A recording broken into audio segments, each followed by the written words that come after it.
here. Let's dance.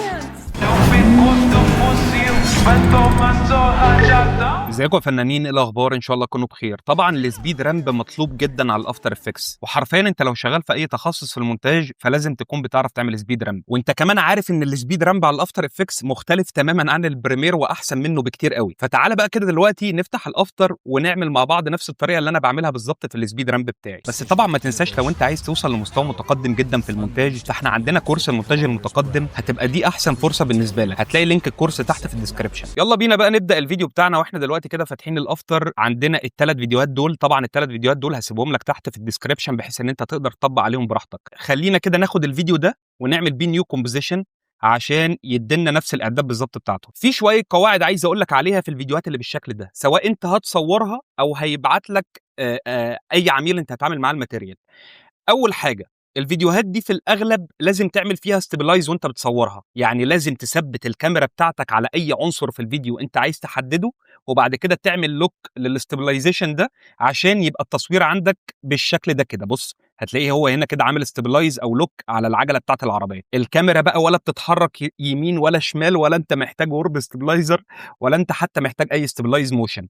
طيب لو في عميل بعت لك اي شوت مهزوزه او ما فيهاش اي استابلايزيشن خالص، فانا هقول لك تعملها ازاي على الافتر افكتس. تاني قاعده عندك ان انت تصور بفريم ريت عالي. يعني بص كده لو احنا شفنا الاف بي اس اللي متصوره بيه الشوت دي هنلاقيها 120 فريم. طيب ليه بتصور 120 فريم؟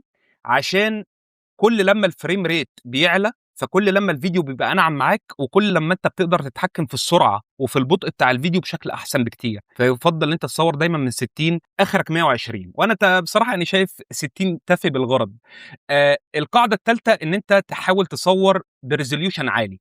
يفضل لو هتصور حاجه سواء بقى عقارات، عربيات، او ايا كان المجال، لو هتصور حاجه انت عارف ان انت تعمل لها سبيد رامبنج فتصور يعني 4K. طيب ليه بنصور 4K؟ لان زي ما انا قلت لك في الاغلب بنحتاج ان احنا نعمل استابلايز او تثبيت للحركه بتاعت الشوتات. تمام؟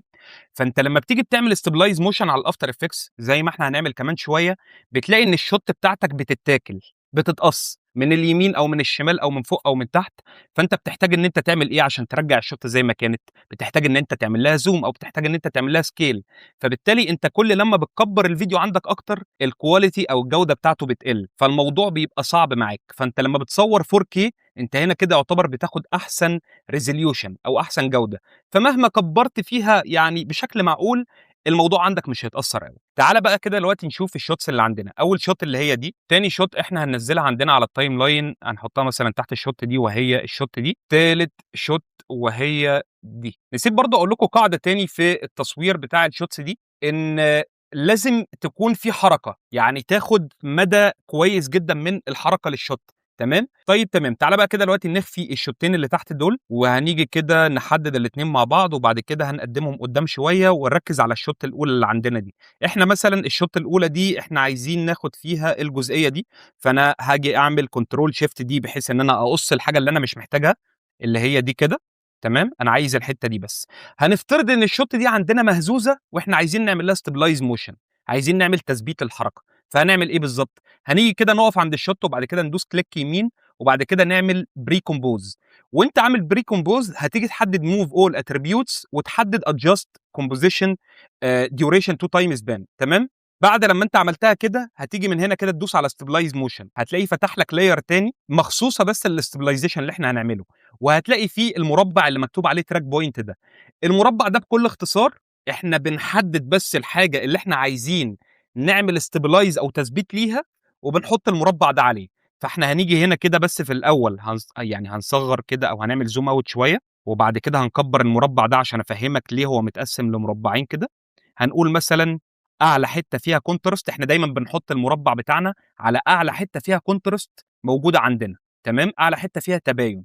فالمربع اللي جوه ده دايما هو اللي بنحدد بيه التارجت او الهدف اللي احنا عايزين نحدده. المربع اللي بره ده بتاع السيرش، المربع اللي بيدور على تراك بوينتس عشان يقدر ان هو يخلي لك التراكنج بتاعك مظبوط ودقيق 100%. تمام؟ احنا هنقول كده خلاص ان احنا حددنا المكان اللي احنا عايزين نتارجته. تمام؟ والسيرش مثلا يعني خليه في الحته دي كده. ونيجي كده من هنا نعمل تراك فورورد عشان يعمل لنا تراكنج لكل حاجه ناحيه اليمين. وحاجه تانية عايز اقول لك عليها، احنا طبعا بنعمل الكلام ده دلوقتي تجربه عشان تعرف لو جات لك شوت مهزوزه مش متثبته هتعمل فيها ايه بالظبط. بس الشوت اللي عندنا دي معمول لها ستابلايز 100%، فهي مش محتاجه اي حاجه خالص، فبالتالي مفيش فرق هيبقى كبير ما بين قبل وبعد. ماشي تمام. انا لقيت الاستابلايز معايا هيطول عشان انا بصراحه خدت حته كبيره شويه، فقلت افصله كده بعد لما اخلص اول ربع من الفيديو. تمام. وبعد لما خلصت هنعتبر ان هو خلص الفيديو بالكامل يعني. بعد لما اخلص الجزء الصغير ده فانا هاجي ادوس على ابلاي، وبعد كده هاجي ادوس على اوكي. وممكن دلوقتي نطلع من اللاير بتاعه الاستابلايزيشن. تعالى بقى كده نتفرج على الفيديو بتاعنا نشوف ايه اللي حصل. بص دي كده الكي فريمز اللي عملها لك بتاعه الاستابلايزيشن او بتاعه التثبيت، فهنتفرج كده عليها هنلاقي ان مفيش فرق كبير قوي. بس انت في الاغلب هتلاقي ان الشوت اتعملت كده مثلا. بُص، يعني هتلاقي تعالَ كده ندوس على الS تصغّر شوية الscale، هتلاقي إن الشوت عندك باين بالشكل ده بعد الstabilization.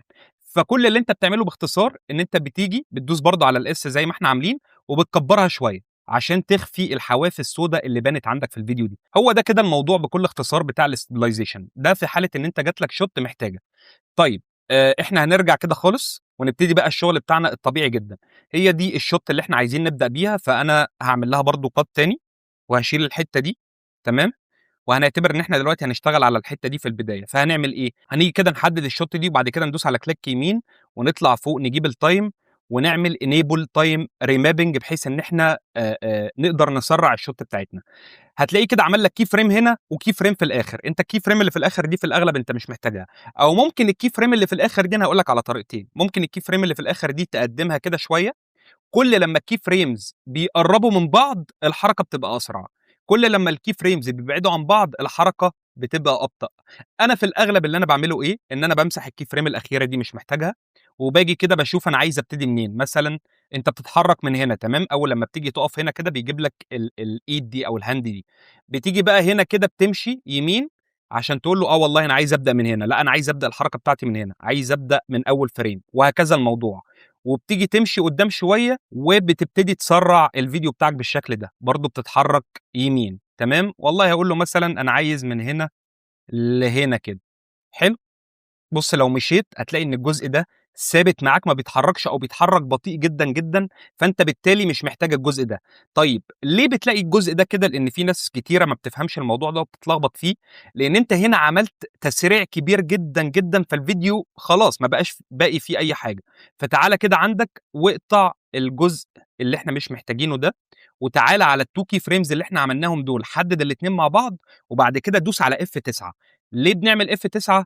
عشان ننعّم الkey frames بتاعتنا ونخلّي الحركة بدل ما كانت كده. بُص هندخل على الgraph editor، نخلّي الحركة بدل ما كانت linear بالشكل ده، إحنا لو حددنا الاتنين ودوسنا على F9 هتلاقي الحركة أو هتلاقي الجراف بقى معاك بالشكل اللي قدّامك ده. هتلاقي دلوقتي إن الموضوع بقى smooth أكتر بكتير جدًا. ولو ما لقيتش الشكل ده، لقيت مثلًا الspeed graph، لأ تعالَ دوس كليك يمين وبعد كده هات الedit value graph هتلاقي الجراف عندك بالشكل اللي قدّامك ده. طيب تعالَ كده نكبّره من هنا شوية عشان نشوف إحنا هنعمل إيه. دلوقتي أنت عندك النقطة دي، دي النقطة بتاعة بداية الحركة، والنقطة دي هي النقطة بتاعة انتهاء الحركة. طيب أنا عايز بداية الحركة عندي هاجي أحدد النقطة اللي في الأول، فأنا عايز بداية الحركة عندي تكون سريعة، فهاجي أمسك الأكس الأصفر ده وارفعه كده لفوق شوية. أنا عايز الحركة تكون سريعة، سريعة، سريعة، سريعة. بُص هي هنا ما زالت سريعة فمكمّلة في السرعة بتاعتنا. طيب لأ إحنا عايزين الموضوع يبقى سريع في بطيء وبعد كده أسرع في الآخر خالص. فأنا خلّيت كده الحركة سريعة، هاجي في آخر الحركة خالص وهانزّل الأكس ده أو الجراف تحت كده شوية، بحيث إن هنا كده عشان نفهم سريع، سريع، سريع، أبطأ، أبطأ، وبعد كده الشوط في آخرها خالص بتبقى سريعة. تعالَ بقى كده نتفرّج على اللي إحنا عملناه، هتبقى عندنا بالشكل اللي أنت شايفه قدّامك ده. تمام. ممكن نخلّي مثلًا الحركة هنا كده في الآخر خالص تبقى عاملة كده مثلًا ونبطّأ هنا كده في الأول. تعالَ كده نتفرّج تاني. تعالَ بقى كده نجيب الshots اللي بعديها. إحنا كده خلاص خلّصنا أول shot عندنا. في حركة تانية أنا باعملها وهي اللي أنا باعمل frame blending. الframe blending ده لو دوسنا كده عليه double click ده بيسيّح الفريمات مع بعض اللي أنت بتعمل لها speed ramping. فدايمًا لمّا تعمل speed ramping اتأكد إن أنت محدد الframe blending. تعالَ كده بقى نصغّر شوية عشان نشوف الshot التانية. الshot التانية هي الshot دي، فهنجيبها هنا كده. وأنا دايمًا باحب إن الshot تكون يعني ما تكونش على الحرف كده بالضبط، ما تكونش على الآخر، لأ باحب أقدّمها شوية حلوين. بحيث ان هي تكون في الانتهاء او في الاخر بتاع السبيد رامب بتاع الشوت اللي قبليها. وهاجي كده ارفعها فوق الشوت دي بحيث ان الموضوع يبقى منطقي. وهاجي كده ادوس على كليك يمين تايم انيبل تايم ريمابنج، او ممكن على طول كنترول الت تي هيعمل لنا تايم ريمابنج على طول. فتعالى كده من هنا اهو، هتلاقيه عمل لك كي فريم في الاول وفي الاخر. انا مش محتاج اصلا الكي فريم اللي هي في الاخر دي، فانا هاجي مثلا هنا كده امشي قدام شويه واقول له انا عايز الشوت دي يبقى اخرها هنا مثلا. دي انا مش هسرعها قوي، هخليها ابطا شويه. طبعا انت لما بتيجي تعمل هنا القطعات بتعملها على البيت بتاع الميوزك اللي عندك. عايز تستخدم ميوزك تمام، عايز تستخدم اي حاجه تانية انت ليك الحريه اللي انت تعمل الحاجه اللي انت عايزها. تمام، فانا كده اصبح كل اللي باقي معايا ده انا مش محتاجه. تمام، فانا هاجي اعمل كنترول شيفت دي واخلي الكي فريم ده في آخر فريم في الفيديو بالشكل ده. تمام، أنا كده محتاج أعمل إيه؟ محتاج أحدد ال2 key frames دول، وبعد كده أقوم دايس على F9. تمام، وبعد كده أقوم داخل على الجراف إديتور، هالاقيه عندي بالشكل ده. هاكبر كده حاجة بسيطة، وهاجي أمسك الحركة من البداية، هارفع الأكس بتاع الجراف ده بالشكل ده عشان الحركة تبقى أسرع شوية. وفي الآخر خالص أنا عايز الحركة تبقى بسيطة، وبعد كده عايز الحركة تبقى مرة واحدة سريعة. هنا كده سريع، بطيء في الحتة دي، وبعد كده سريع. عامةً أنت لو لسه مش فاهم أوي الجراف إديتور أو مش فاهم الشكل ده، فهتلاقي الموضوع منطقي جدًا زي ما أنا شرحته لك كده بالضبط. تعالَ بقى كده نشغّل، هتلاقيه بالشكل اللي قدامك ده كده. تمام؟ تعالَ بقى كده نشغّل برضه الframe blending، double click كده عليها. حلو، تعالَ بقى كده نجيب الشوت الأخيرة هنرفعها فوق برضه زي اللي قبلها، وبعد كده هنقرّبها كده شوية، وبعد كده هنيجي ندوس click يمين time enable time remapping. إحنا أصلًا مش مشغّلينها، فهنشغّلها وهنتفرّج. أنا والله عايز الحركة بتاعتي المرّة دي تبدأ مثلًا من أول هنا كده. أنا الشوت دي هنعملها بطريقة مختلفة، إحنا هنعمل لها حاجة اسمها reverse time remapping. فإحنا هنيجي كده نمشي شوية، وهنقول له مثلًا إحنا عايزين نسرّع كده أكتر. طيب إحنا عايزين الشوت دي ترجع تاني، يعني تعمل كده وبعد كده تقوم راجعة كده تاني. هنعمل إيه؟ هنيجي عند الkey frame اللي في الأول ده ونحدّده كده، وبعد كده نعمل control C، وبعد كده نيجي في الآخر مثلًا هنا كده ونعمل كنترول V، وهنمسح الباقي ده بكنترول shift D. دلوقتي أنا عندي الحركة linear جدًا، ما فيش أي حاجة smooth خالص. بُص كده اتفرج. طيب أنا عشان أخلّي الحركة تبقى أنعم شوية فهاحدد كده كل الkey frames دول، وبعد كده هاجي أدوس على F9. ممكن كده نطوّل ده شوية حاجة بسيطة. وبعد كده هاجي أحدد دول كده وأقوم داخل على الجراف إديتور، هتلاقي الجراف بقى عندك بالشكل اللي قدامك ده. هنعمل إيه عشان نخلّي الحركة تبقى أنعم معانا؟ هنيجي نحدد ال بداية الحركة بتاعتنا ونخلّيها تبقى بالشكل ده وأنت دايس على shift. لو أنت مش دايس على shift هتلاقي إن الأكس ده بيتحرك معاك يمين وشمال. لأ، إحنا هندوس على shift وهنسحبه كده لحد الآخر، وهنيجي برضه على الأخير وهندوس على shift ونسحبه كده لحد الآخر، وهنيجي كده على الحركة من فوق اللي هي بيتعمل لها reverse وهندوس برضه على shift ونسحب كده مثلًا. تمام، وهنيجي برضه نحدد ده كده وندوس على shift ونسحب ده مثلًا عشان الcurve يبقى عندنا بالشكل ده. حاول إن أنت تcopy الcurve بتاعي بالضبط. تعالَ كده برضه نصغّر شوية عشان الموضوع يبقى منطقي عندك. تمام، هتلاقيه بالشكل اللي قدامك ده كده بالضبط. إيه بقى الفكرة من الجراف اللي إحنا عملناه أو الcurve اللي إحنا عملناه ده؟ دلوقتي الحركة بقت سريعة، سريعة، سريعة، بتيجي هنا الحركة وبتبقى بطيئة. بُص حتى الcurve عامل إزاي، سريع، بطيء في الحتة بتاعة الreverse، وبعد كده الحركة تاني بترجع سريعة بس بالعكس. يعني أنت الcurve ده متقسّم عندك أو الجراف ده متقسّم عندك لنُصّين.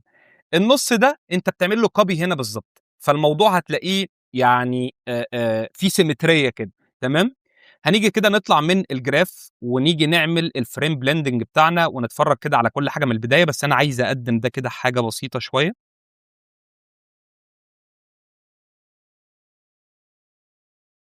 هتلاقيه بقى معاك بالشكل اللي قدامك ده. طبعًا زي ما إحنا قُلنا إحنا بنقطّع على beat أو بنقطّع على music، بس أنا مش عايز أستخدم music خالص، فأنا هاسيبها بالشكل ده. وطبعًا هنا هيبقى ناقص التلوين، إن أنت تعمل مثلًا التلوين على Premiere أو DaVinci أو الحاجة اللي أنت عايزها. وملحوظة إحنا هنعمل قريب جدًا في الكورس تحديث للتلوين على DaVinci. طبعًا أنتم عارفين إن الكورس بتاعنا على برنامج الPremiere والAfter Effects، بس أنا قُلت لازم نعمل تحديث قوي جدًا، جدًا، جدًا للتلوين على DaVinci. اللي ناقص عندنا إن إحنا نيجي كده ونعمل motion blur. هتقول لي يا جندي أنا هاعمل من هنا motion blur هافعّلها كده، وبعد كده هاجي على كل الlayers اللي عندنا أو كل الshots اللي عندنا وهافعّل motion blur بالشكل ده. هاقول لك إن مش هيحصل أي حاجة، والmotion blur في النوعية دي من الspeed ramping ما بتفرقش خالص. فأحسن طريقة أنا باحب أعمل بيها motion blur اللي أنا باجي كده أدوس على click يمين new adjustment layer، وبسيب الادجستمنت لاير بتاعي على كل الفيديو بالشكل ده. تمام. وباجي على قائمه الافكس، انا مكسل اجيب قائمه الافكس، فانا هدوس على كنترول سبيس عشان افتح السكريبت بتاعي اللي هو اسمه الاف اكس كونسول. وبعد كده بكتب سي سي فورس موشن بلور. تمام.